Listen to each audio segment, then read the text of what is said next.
Hello, everyone. Welcome back to this week's episode of Mocktail Minutes. This is Bailey. And this is Brianna. This week, I went to this really good cafe and got a juiced. I juiced. I got a juiced. I think it's like oranges, beets, something else. I don't remember, but it's pretty good. And I did eat my lunch right before this, so we're not going to have a blood sugar crash. We got the protein in. We're good to go. Thanks. I did. I was in the checkout at Target and I was like, ooh, this looks good. I haven't tried it, but it's called Juvee. I'm pretty sure it's just like a glorified energy drink. Oh, okay. But I mean, it has like L-theanine in it, ginseng, and then it does have vitamin B. Not, it is over 100%, but it's not too crazy. Like, you know how sometimes you see energy drinks and they're like 1200% vitamin B. It is high, but it's not that high. And then it does have some caffeine in it. So like 127 milligrams. So Oh, yeah. almost like a coffee, depending on what kind of More than a cup. Yeah. So Okay. we'll see. It's 3 o'clock. So I don't know how smart that was, but here we are. And they have a couple of flavors. This is the watermelon lime, and it's okay. Yes. Today we are talking about vitamin D. We've done an episode before on magnesium and you guys really enjoyed it. So we picked another, well, magnesium's a mineral, not a vitamin. But we picked a vitamin to do today. So we're going to go over vitamin D because it's a pretty popular one. It's often supplemented. So we're going to go over like what exactly it is, why do you need it, how to supplement, where can you get sources of vitamin D from. We're going to cover all the bases today.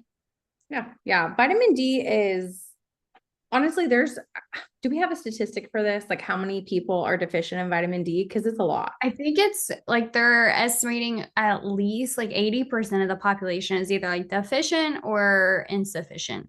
Yeah. And that's based on like your traditional lab ranges, which I think most labs, like the lower end is 20. So this Mhm. is less than 20. But if you're looking from it from like an optimal, like functional approach, really 50 is like where you should be, like no less than 50. So I feel like if we were to look at how many people are deficient in less than 50, that number would probably be higher.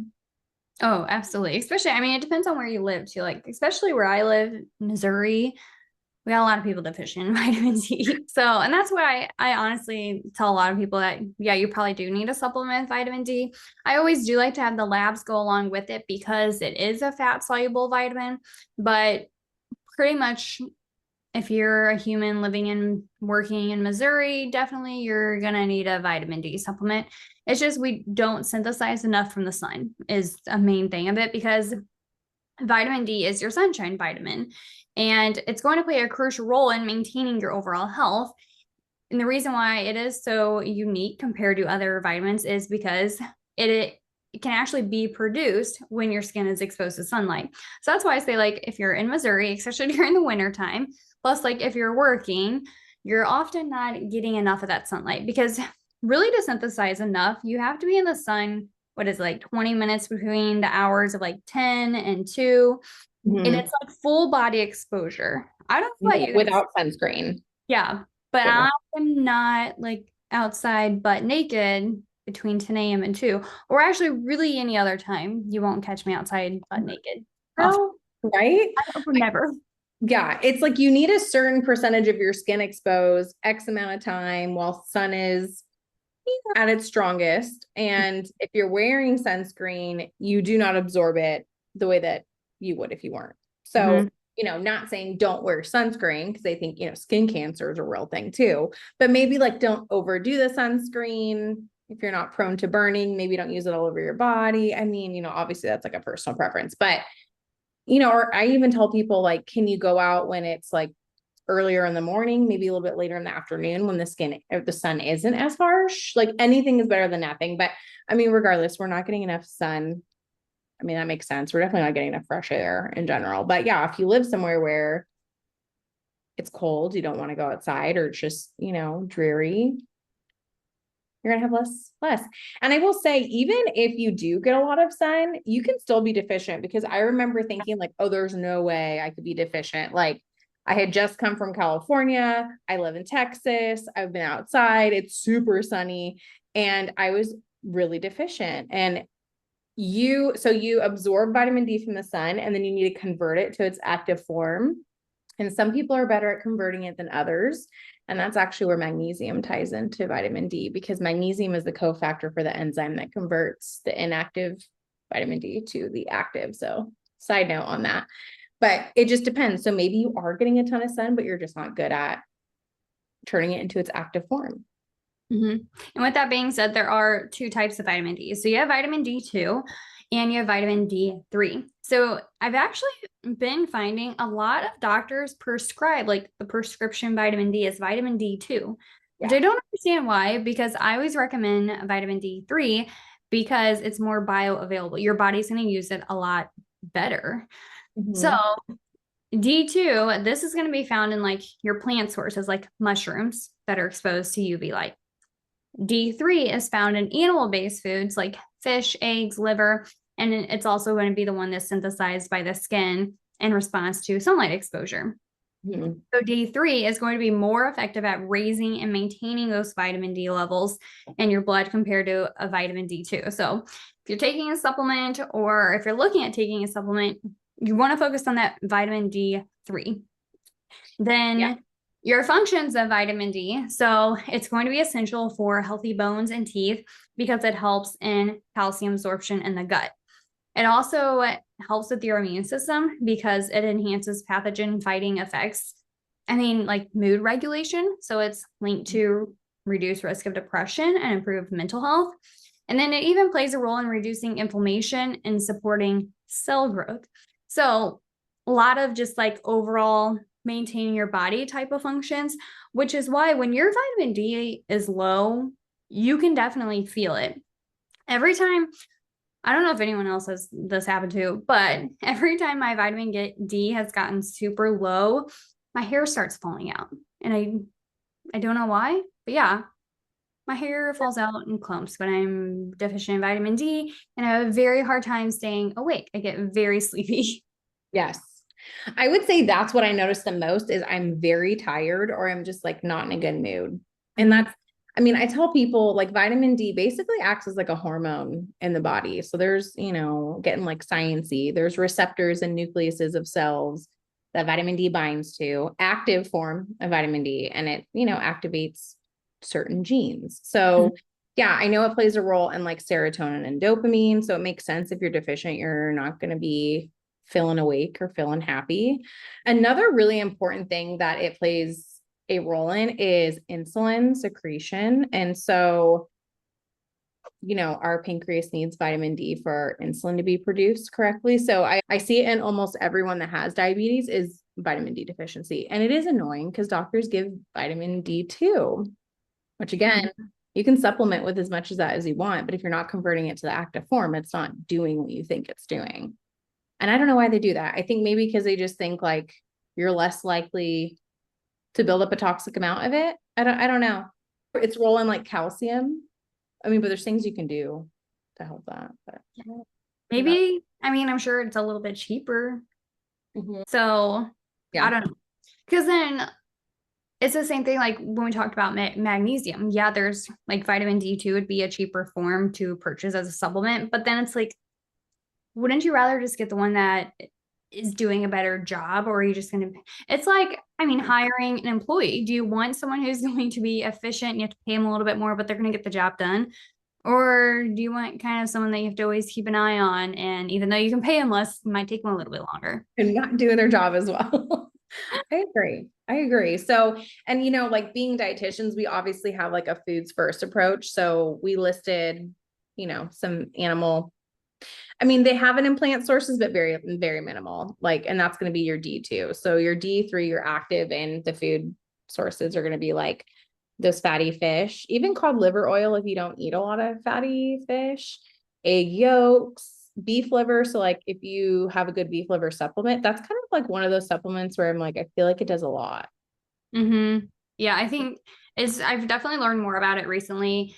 And I think it's a good one hitter for a couple different things. Yeah, exactly. So I'm like, that's good, but you can also eat liver. And then you can get it in milk, but that's because milk is fortified with it. So a lot of people think milk, it just automatically has vitamin D. It doesn't. It's fortified with it. So it's not like you have to be drinking your milk Yeah.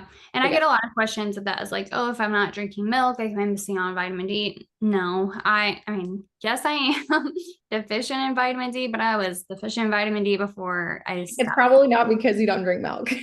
Yeah. Because, yeah, so dairy is not essential to meet your vitamin D needs. It's just like it's a convenient option because it's fortified with that vitamin D.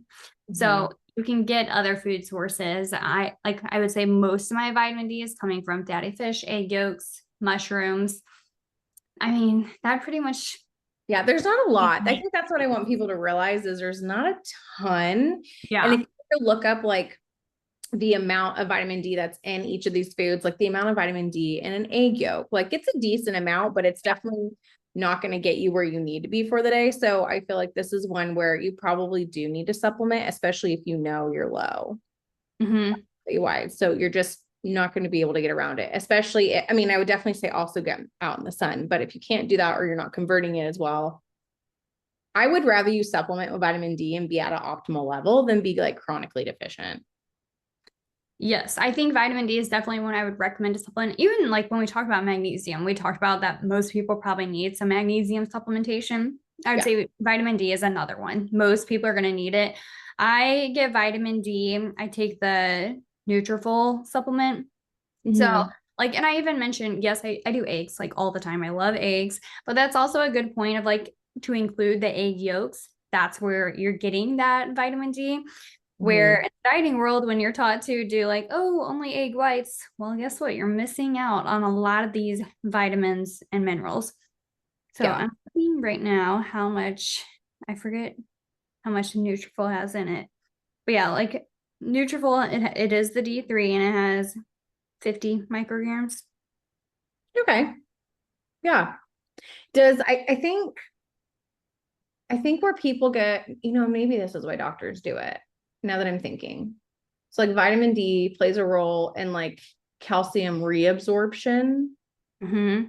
And you want to make sure that calcium is going where it needs to. And so if you're not doing enough vitamin K, it's not going to go to the bones like it needs to. It's going to go other places like your kidneys. You can get kidney stones.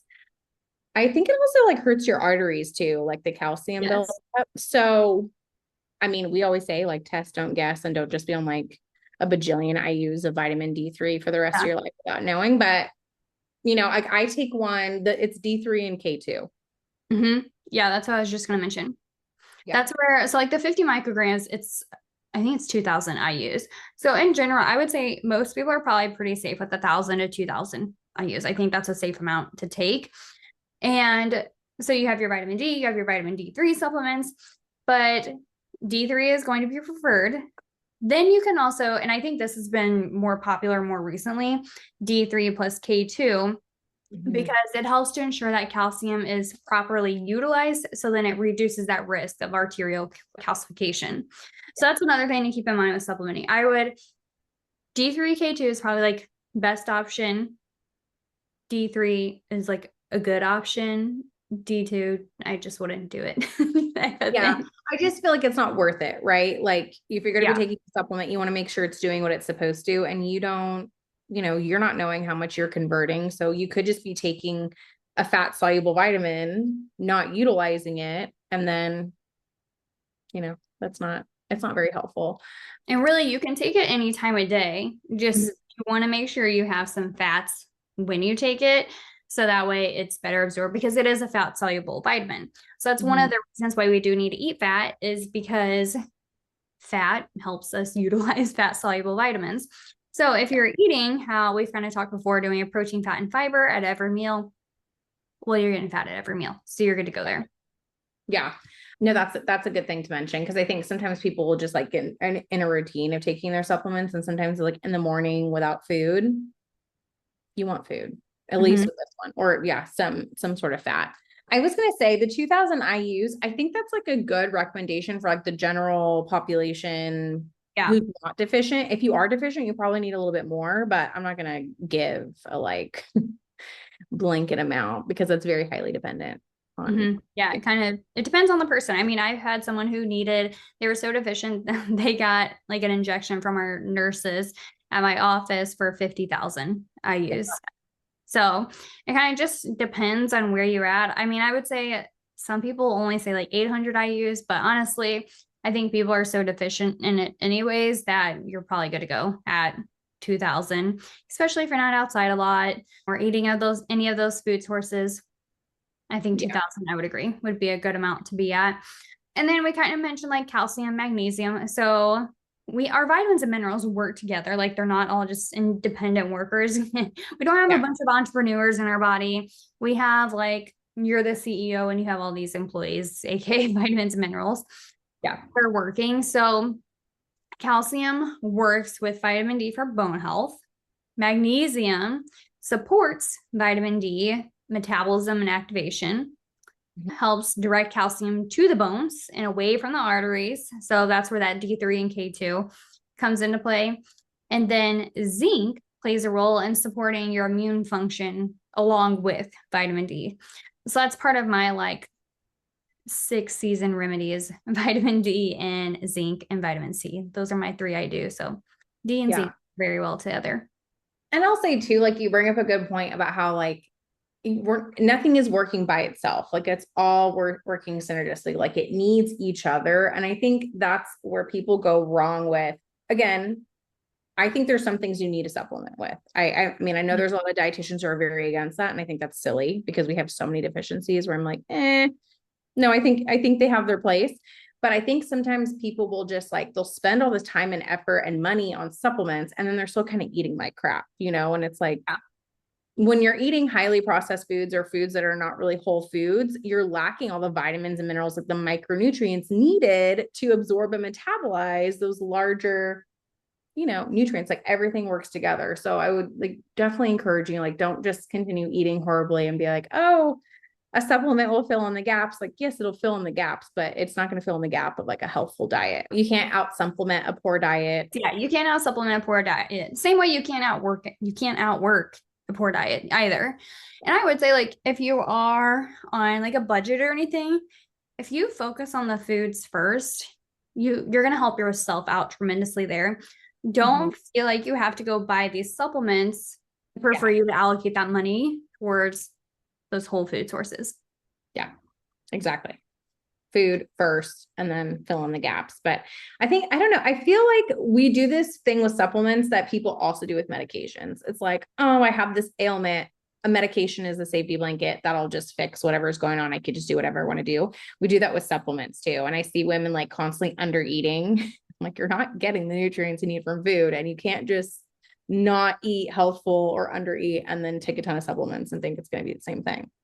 I would say, your nutrition is very much tied to a lot of things, like how your body's working, how you feel. And again, like going down the line, like bone health, immune system, mood regulation, inflammation, cell repair. Like if you're having issues with a lot of these things, get your vitamin D tested, increase your time in the sun, increase your vitamin D rich foods. And then depending on how deficient you are, I mean, think about supplementing with a good D3, K2 supplement.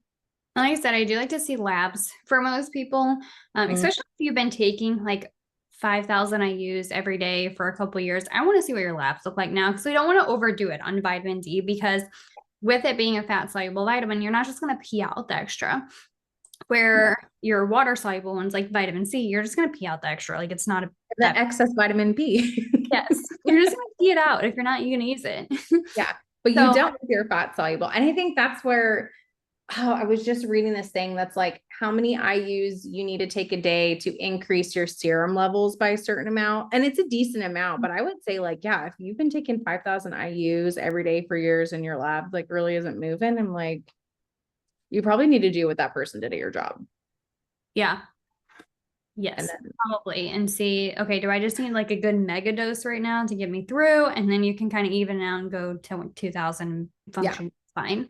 So yeah, vitamin D toxicity is a thing. I will say it's pretty rare, but it can lead to hypercalcemia, which is just too much calcium in the blood. So symptoms of that could be like nausea and vomiting, weakness and fatigue, kidney damage, just like feeling that brain fog type feeling.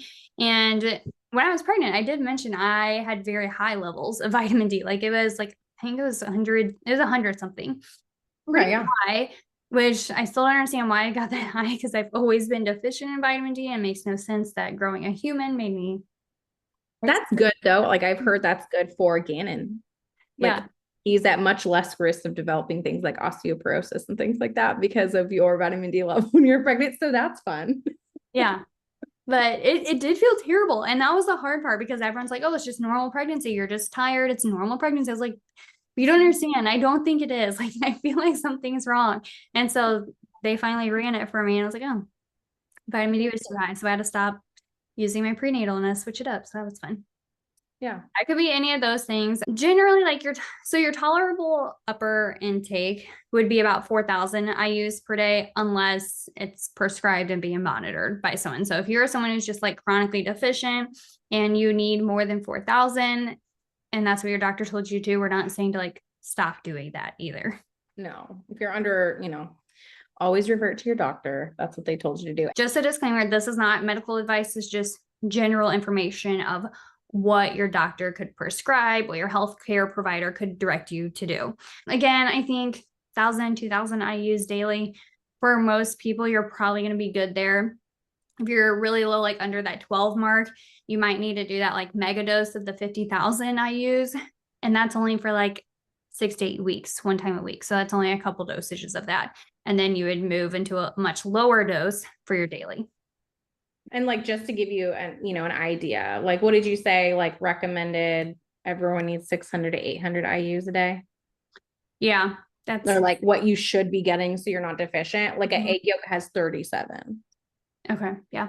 So, when you're thinking about it, I mean, fatty fish probably has more, liver's going to have more, but if you're thinking like, okay, realistically, how much am I getting? Am I deficient? And it's one of those things, right? Like you're using vitamin D or you need it for a lot of things. So if you're constantly under eating it, you're kind of like just playing catch up. So think about that. Yes. Anything else you think we need to add? No, just that we're going to cover ourselves by telling you this is not medical advice and to contact your physician before changing or implementing anything. Yes. Even though I will say supplementation, all that stuff is within our scope as dietitians, just so we know. But yes, we are not looking at your labs right now. We are not working with you. Yeah, we don't know anything about you. Yes, we are putting this disclaimer on there that don't do this just because we said so. This episode is just for your information about vitamin D. So yeah, purposes. Yes, it's very important. It's going to affect a lot of things within your body, your bones, your teeth, your immune system, your mood, cell growth, repair, all these things are affected by vitamin D. So if you're thinking about supplementing, talk to your healthcare provider, talk to someone you're working with, go for a D3 plus K2, even better, and see how it helps you out. But I mean, some signs of deficiency could be bone pain. Oh, I've actually heard. So if you like press on your shin and if it shin bone, then it's a sign of vitamin D deficiency. Yes, I was actually going to bring that up. It took me back to my nutrition focused physical exam. The whole thing, they want dietitians touching people, which I feel like we don't do that. But if we were, if you press on your shin with your thumb and it kind of hurts, it could be a sign because vitamin D deficiency makes your bones soft. And so interesting. I feel like everyone's going to be like, when I heard that, it was literally the other day. It was so random that we decided to do vitamin D. I was doing it to my shin. I was like, does it hurt? I don't know. Am I deficient? Maybe. So yeah, you do that as a little quick self-test, but I mean, you can also just get labs and do that. We hope this episode was helpful. If there's another vitamin or mineral you guys want us to talk about next, feel free to message us. We do have a new Instagram for Mocktail Minutes, so you can find us on there, and we will be back next week with a brand new episode. All right. Bye. Bye.